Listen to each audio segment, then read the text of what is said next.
در همین وقت بعضی ها به نزد عیسی آمده درباره جلیلیان نقل کردند که حاکم پیلاتوس آنها را هنگام قربانی کردنشان کشت.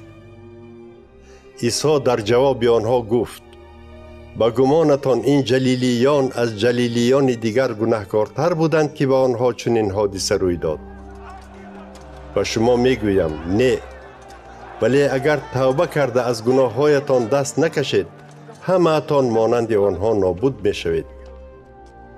یا به فکرتان آن 18 نفری که مناره دهه شیلوه به بالایشان چپه شده مردند از همه ساکنان اورشلیم گناهکارتر بودند؟ و شما میگویم نه، ولی اگر توبه کرده از گناههایتان دست نکشید، همه اتان مانند آنها میمرید.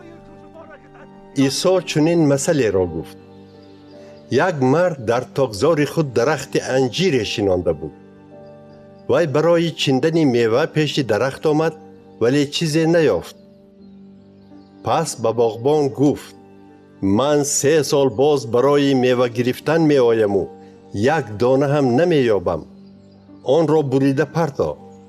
چرا زمین را بیهوده بند می کند؟ ولی باغبان جواب داد: خواجه، 1 سال دیگر آن را نبرید. من گردش را پابل کرده به زمین پارو می اندازم. اگر سال آینده میوه دهد خوب می شود و اگر ندهد بعد بریده پرتاید هم می شود.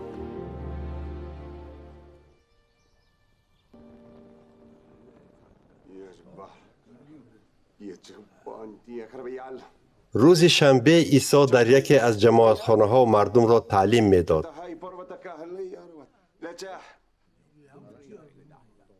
در آنجا زنی بود که روح ناپاک یعنی جن او را 18 سال باز قد خمیده کرده بود و او هیچ قامتش را راست کرده نمی توانست.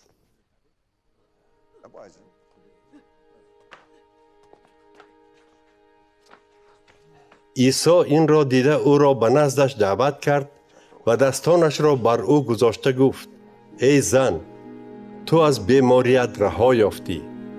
قامت زن در حال راست شده و خدا را حمد و ثنا خواند.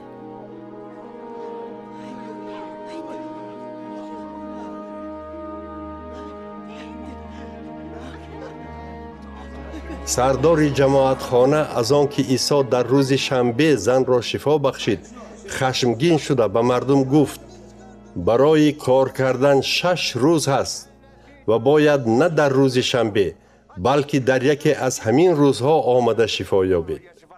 ولی خداوند عیسی در جواب گفت: ای درویگان، مگر هر یکی شما در روز شنبه بندی برزگاو یا خری خود را کشاده آنها را برای آبدهی از آغیل بیرون نمی برارید؟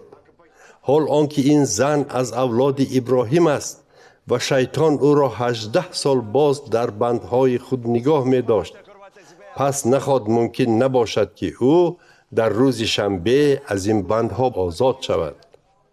با این سخنانش او دشمنانش را شرمنده کرد و تمام مردم از کارهای عجایبی که او میکرد شاد می شدند.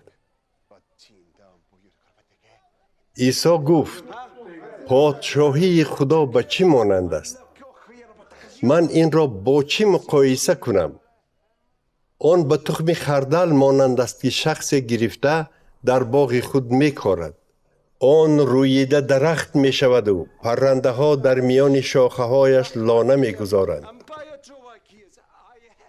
باز گفت: پادشاهی خدا را به چی مانند کنم؟